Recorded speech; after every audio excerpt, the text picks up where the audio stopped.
Sir हा? अन्नप्राशन करायचंय.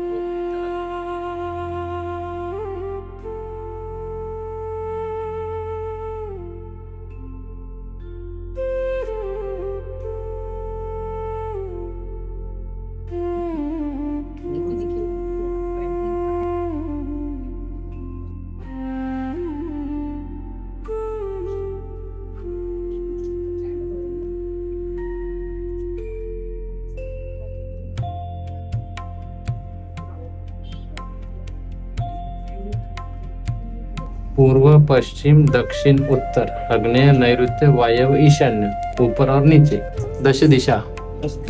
मग हे सगळ्या दिशांचे पानं ठेवलेले आपण त्या दिशांना आपण आहुती देत असतो त्या पद्धतीने. आणि मग प्रज्ञा विवर्धन स्तोत्र म्हणत असतो. का? कारण काय झालं तर शंकराला बाळ झालं कार्तिकेय आणि त्याच्यामुळेच एका राक्षसाचा वध होईल असं सांगितलं गेलं होतं. मग त्या बाळाच्या संरक्षणासाठी शंकरानं 12 लोकांना ठेवलं, 7 बायका आणि 5 माणसं. मग ते बाळ मोठं झालं. मग ते काय करणार तर पृथ्वीवर जाऊन सगळ्यांना त्रास देणार. त्यांना ग्रह म्हटलं गेलं. ते जादूटोण्यावाले ग्रह नाहीये, ते वेगवेगळे आजार आहेत, बॅक्टेरिया, व्हायरसचे असे. मग ह्यांना अगोदर खायला देऊन बाळाला आपण देतो आणि मग प्रज्ञा विवर्धन स्तोत्र म्हणतो. एक आपल्याला सवय लागावी याच्यासाठी आणि मग बुद्धी वाढावी याच्यासाठी. मग आत्ताच खायचंय तिला बरं.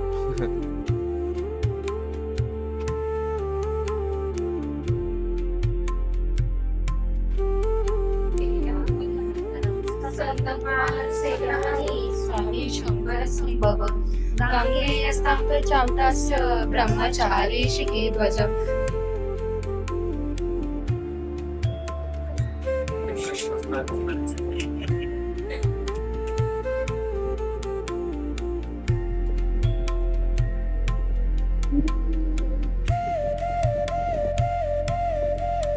जेव्हा मला सेकंड प्रेग्नन्सी ठेवायची होती तेव्हा मी परत सरांकडे ट्रीटमेंटसाठी आले होते. सरांना सांगितल्यानंतर सरांनी सांगितलं एक महिना आपण शरीर शुद्धीकरण करून घेऊया. मग त्याच्यानंतर मी विद्याकर्म, पंचकर्म, वस्ती ह्या गोष्टी केल्या आणि नंतर 1 महिन्यामध्येच मला सेकंड प्रेग्नन्सी राहिली.